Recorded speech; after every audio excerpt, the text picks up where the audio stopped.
O que é a LINDB? Eu sou Larissa Vasconcelos e o vídeo de hoje é sobre a Lei de Introdução às Normas do Direito Brasileiro em uma explicação bem simples e fácil de entender. Se você se interessa por esses assuntos, então não se esqueça de se inscrever no canal se você ainda não é inscrito. Então vamos lá. A LINDB é uma lei que se aplica a todo o direito.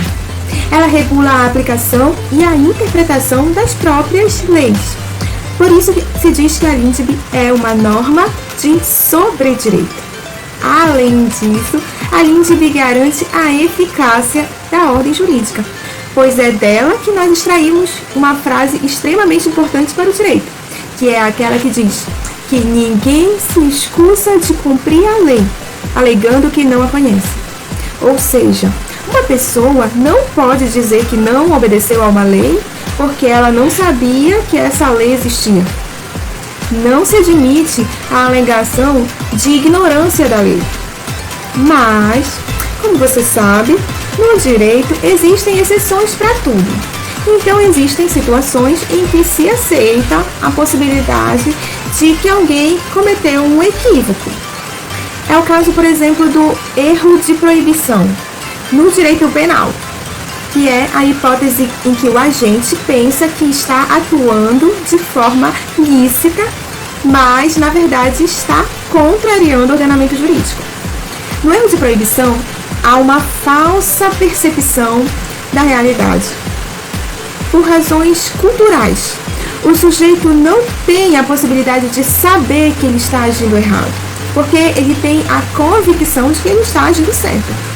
Por exemplo, imagine que um índio que não tenha nenhum contato com a civilização chega em uma cidade e vê um pássaro em uma gaiola.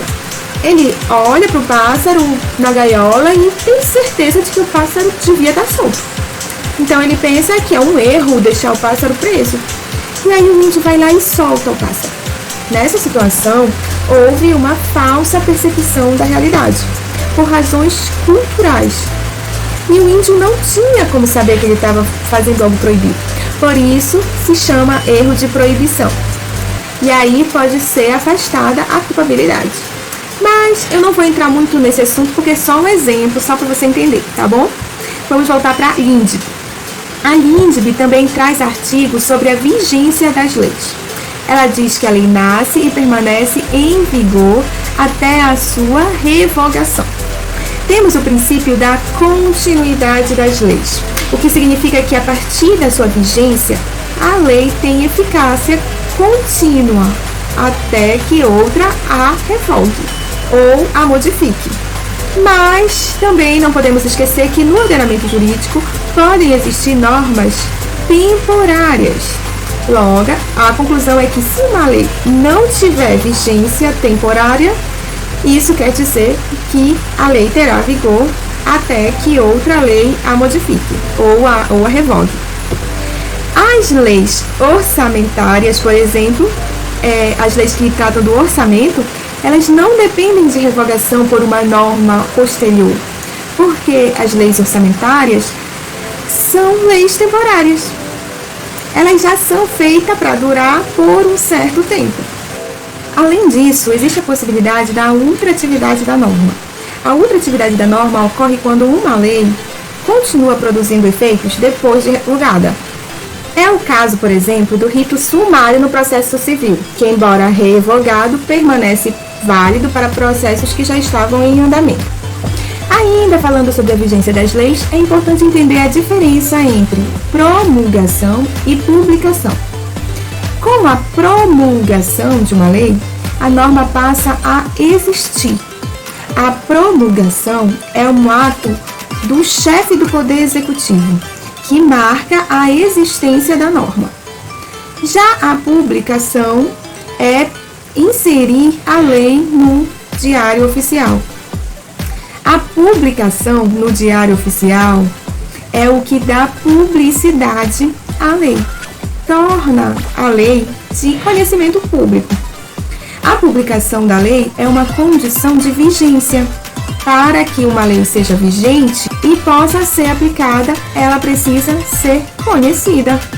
Lembra que agora há pouco Eu falei que ninguém pode se excusar de cumprir a lei alegando que não a conhece? Pois bem, a lei pode ser considerada de conhecimento de todos assim que ela é publicada no Diário Oficial. Mas nem sempre a lei passa a viger na data da publicação. Em alguns casos, será preciso respeitar o chamado prazo de vacatio legis. A vacatio legis é o nome que se dá ao intervalo de tempo existente entre o momento da publicação e a vigência da norma jurídica. Dá-se um prazo de vacatio legis em algumas situações, em que se entende que as pessoas precisam de um tempo para se adequar, para adequar suas próprias condutas ao que está na norma. A vacatio legis, ela não é obrigatória.